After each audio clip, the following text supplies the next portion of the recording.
Right, hi folks.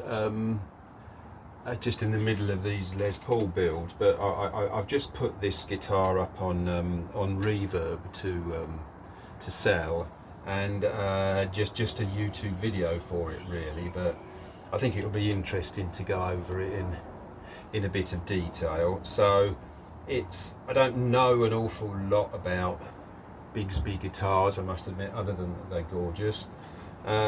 So gorgeous looking anyway, and so yeah, groovy, and as far as I'm concerned, a lot more significant than people give them credit for, you know, especially when you consider Leo Fender and, you know, Les Paul probably ripped off half of this guitar to make their much more famous ones. So I'm pretty sure it's built after a Bigsby 49. Anyway, basically what we have here is, I must confess, I didn't completely build this guitar from scratch. It came to me as a just started project. We basically had the body cut to shape and a neck blank, no fretboard, just a square neck blank. So I looked at it on, it was for sale on eBay. I just typed in luthier and saw what comes up, which I do occasionally, and this came up, and I thought for the price it was worth taking a chance on. So what have we got here? We have, for a start, the basic body is, and neck is mahogany, and I would say, looking at it, it's difficult to say what it is. It could be a Sapelli or something like that, but I mean it's certainly a good quality mahogany, you know, an instrument grade sort of mahogany. So, you know, looking close up, it's got quite a nice grain in it, quite attractive. And on the top we've got flamed maple, which is really got quite a very noticeable flame on it, so it's a quality bit of maple, which is very nice. The whole body has got quite significant hollowing out in it. I don't know, I'll take the back cover off and give you a look inside, may as well. I mean, I think the original Bigsbys didn't have a cover on the back, you know, the guitars were basically, the electrics were put in before they were, you know, doing the build.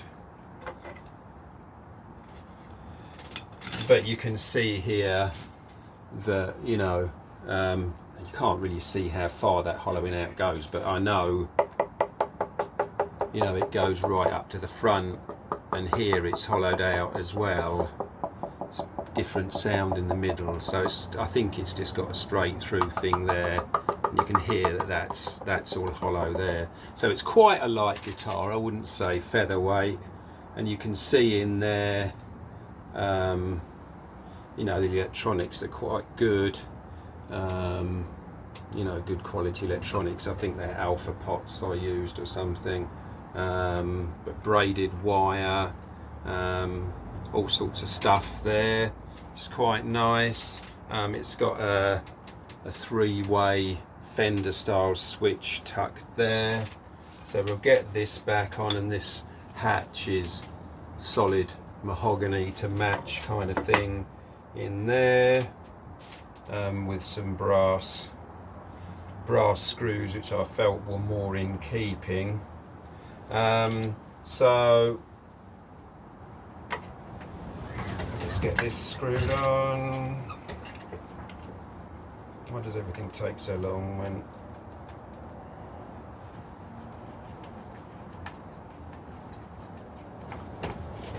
There we go. The headstock has got a nice volute on it, which was a feature of the original guitars.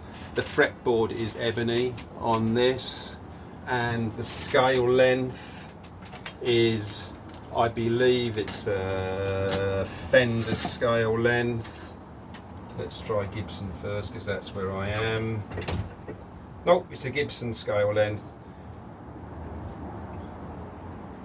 Yep, 21 fret Gibson scale length. So there we go, Gibson scale. It's got a USA Bigsby on it, not one of the cheaper foreign ones. Gretsch bridge with the modern intonation on it. These are old radio knobs I bought off eBay from the goodness knows 50s or something like that. The tuners on it are genuine 60s double line Clousons. The inlays are celluloid nitrate to match one of the pictures I saw. Obviously it's got binding round the edge. The finish is cellulose, and it's done in a relict style, aged style. The pickguard is wood and with a burr walnut over it. Headstock's a burr walnut as well. So very attractive looking guitar, and believe me, it's lovely. I mean, I gave it to somebody, one of my friends, to play for. He had it for about 3 or 4 months, and he put a bone top nut on it. I had a tusk one on, he put a bone one on. Half the reason why I give them to him, he's far better at setting up guitars than me. But he did, you look at the fret job he did on it, it's absolutely beautiful. And the action is like, oh, it's superb. It doesn't buzz.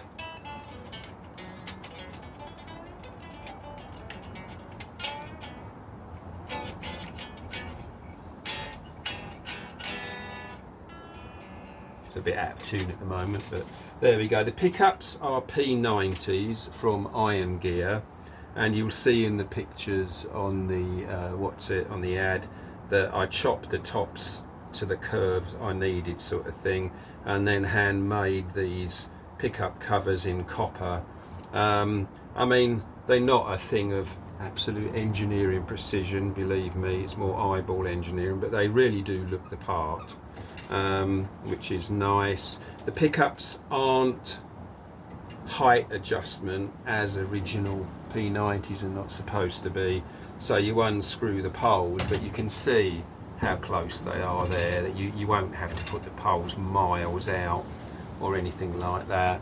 And the pole screws are replaced with 6mm Allen keys rather than the cheese slot head ones. So that's about it. I'll just turn you off there, get it plugged in and tuned up, and give you some sound things. Okay, I think before we start getting into sounds on it, I'll do some measurements for you. First fret width, as good as 42mm, so 41.7 sort of thing. 12th fret width, 51.5, pretty standard. Do this roughly, this will obviously be to the top of the strings. I'll try and get it to the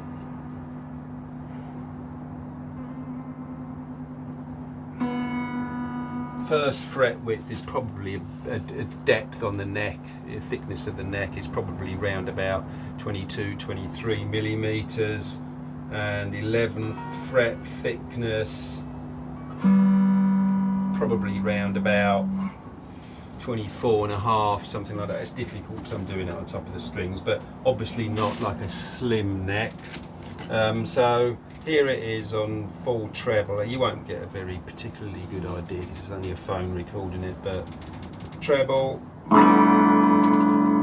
pick up, middle, front, sort of quite a nice balanced sound. Tone,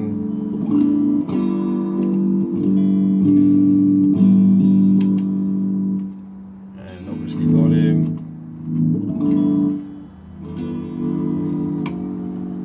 So well, here we go. This is a bit of a sound thing. I mean, bearing in mind I'm a pretty crap guitarist.